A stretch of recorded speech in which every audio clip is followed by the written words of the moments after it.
નમસ્કાર મિત્રો, મારી ચેનલ કાઠિયાવાડી ઝટકોમાં તમારું સ્વાગત છે। આજે આપણે બનાવીશું ફરાળી પેટીસ। ફરાળી પેટીસ બનાવવા માટે મેં 500 ગ્રામ બટેકા લીધા છે। એક બટેકું લઈ અને તેને પોટેટો મેશરથી આપણે છૂંદો કરતું જવાનું છે। બધા બટેકાને એકસાથે છૂંદો ન કરવો, જેથી અંદર નાના મોટા ટુકડા રહી ન જાય। એક બટેટું મૂકતું જવાનું, તેને પોટેટો મેશરથી આપણે બધો છૂંદો આપણો તૈયાર થઈ ગયો છે। હવે બધા છૂંદાને એક સરખો ભેગો કરી અને તેને બે ભાગ પાડીશું। એક ભાગ આપણે પ્લેન રાખવાનો છે અને એક ભાગમાં આપણે મસાલો બનાવવાનો છે। હવે આપણે એક ભાગમાં મસાલો બનાવી લઈએ।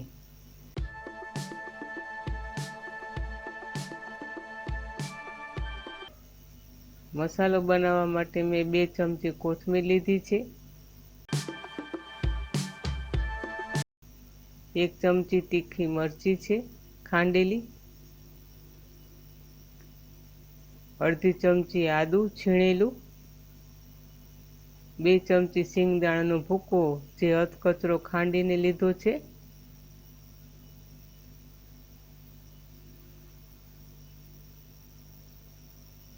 અડધી ચમચી ખાંડ, સ્વાદ મુજબ મીઠું, ચપટી હળદર, અડધી ચમચી મસાલો અને અડધી ચમચી લીંબુનો રસ। બધી વસ્તુને આપણે સારી રીતે મિક્સ કરી લઈશું।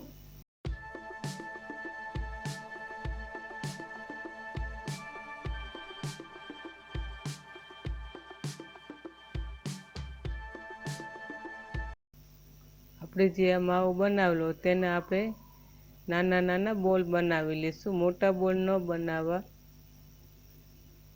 કેમ કે આપણે આની ઉપર 3 કોટિંગ હજી આવશે, એટલે નાના બોલ જ બનાવવા। આ રીતે આપણે નાના નાના બધા બોલ પહેલાં બનાવી લઈશું। આપણા બોલ તૈયાર થઈ ગયા છે। હવે આપણે બીજો ભાગ જે રાખ્યો છે બટેકાના માવાનો, તેનું આપણે બીજું કોટિંગ કરીશું। તેમાં સ્વાદ મુજબ મીઠું, 1 ચમચી તપકીર, ત્રણેય વસ્તુને આપણે સારી રીતે મિક્સ કરી લઈશું।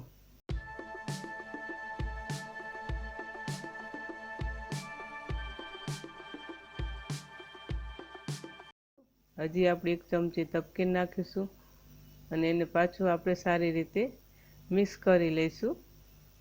હવે આપણું આ ડોર તૈયાર થઈ ગયો છે। તેને આપણે બટેકાના તીખા માવાના આપણે જે નાના નાના બોલ બનાવ્યા, એ સાઈઝમાં આપણે બીજા બોલ આ રીતના બનાવી લેવાના। હવે એક બોલ લઈ હાથેથી પહેલાં ખૂબ મસળી લેવાનો લોટને અને તેને એક નાનું પૂરી જેવું હાથેથી વણી લેવાનું। તેની અંદર આપણે એક મસાલાનો બોલ મૂકી અને તેને કવર કરી લેવાનું છે। ધીમે ધીમે કવર કરતા જઈ ઉપરની જે કોર આવે તેને આપણે આંગળીએથી સરખી દબાવી દેવાની। આંગળીએથી દબાવી અને તેને સરખું કરી નાખવું, જેથી અંદર જરાક જગ્યા રહી જશે તો અંદર તેલ ભરાઈ જશે અને આપણી પેટીસ છૂટી પડી જશે। એ જ રીતે હું તમને બીજી વાર બતાવું। આ રીતે આપણે નાની પૂરી જેવું વણી અને તેની અંદર આપણે પેટીસનો બોલ મૂકી અને તેને કવર કરી લેવાનું।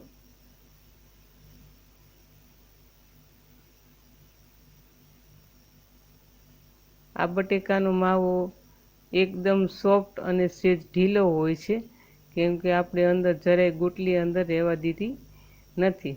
આ રીતે હાથેથી દબાવી અને તેને હળવા હાથે ગોળ ગોળ ગોળ ગોળ ફેરવી અને સરસ પેટીસનો આકાર આપી દેવાનો।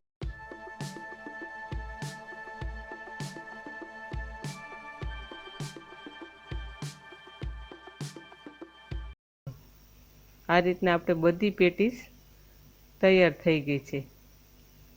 હવે આપણે પેટીસનું ત્રીજું કોટિંગ તૈયાર કરીશું। તેના માટે મેં 2 ચમચી રાજગરાનો લોટ લીધો છે। જો તમારી પાસે રાજગરાનો લોટ ન હોય તો તમે સિંગોડાનો લોટ પણ લઈ શકો છો અથવા તો ફરાળી લોટ કોઈ પણ લઈ શકો છો. તેમાં 1 ચમચી તપકીર નાખવી અને સ્વાદ મુજબ મીઠું નાખી અને તેને આપણે ભજીયાનું જેવું બેટર બનાવીએ તેવું બેટર બનાવી લેવાનું. થોડું થોડું પાણી નાખતું જવાનું અને તેને એક સ્મૂથ બેટર બનાવી લેવાનું. હવે આપણે પેટીસનું ચોથું કોટિંગ તૈયાર કરીશું. બટેકાની વેફર તો બધાના ઘરમાં 12 મહિનાની બનાવેલી હોય જ છે. આવું છીણ હોય કે પછી ગોળ હોય તેને આપણે એક ચટણીનું બાઉલ ભરીને જ લેવાની અને તેને આપણે હવે મિક્સરમાં એકદમ ચૂરો કરી નાખીશું. હવે આપણું ચોથું લેયર પણ તૈયાર થઈ ગયું છે. તેલ ગરમ મૂકી દીધું છે ધીમા તાપે. બનાવીને આપણે જે તૈયાર કરેલું છે તેની અંદર સરખું કોટિંગ કરી અને તેને આપણે બટેકાની જે ચૂરો બનાવેલો છે તેની અંદર નાખીને ગોળ ગોળ બાઉલને ફેરવતા રહેવાનું, એટલે આપણું ચોથું લેયર ઉપર સરસ થઈ જશે. અને એક એક પેટીસ મૂકી અને તેને આપણે કોટિંગ કરવાની છે. એક સાથે 2 કે 3 મૂકીને પછી જો બાઉલને આ રીતે ગોળ ફેરવશું ને તો પેટીસ આપણી એકબીજા ઉપર કોટિંગ સરખી નહીં થાય, એટલે એકને કોટ કરીને પછી જ બીજી અંદર મૂકવી. હવે આપણે પેટીસને ધીમા તાપે તળી લઈશું.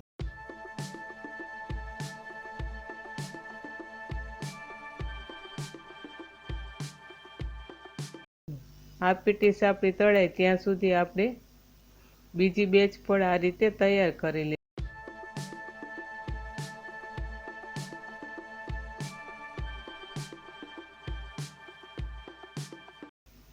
આમાં જુઓ મેં 2 એક સાથે નાખી તો એ એકબીજા ચોંટી જશે અને સરખી ઉપરનું કોટિંગ નહીં થાય, એટલે એક કોટ થઈ જાય ને પછી જ બીજી પેટીસ અંદર નાખવી, એક સાથે બધી ન નાખવી. તમે મારો વિડીયો ક્યાંથી જુઓ છો તે મને કોમેન્ટ કરીને જરૂર જણાવજો.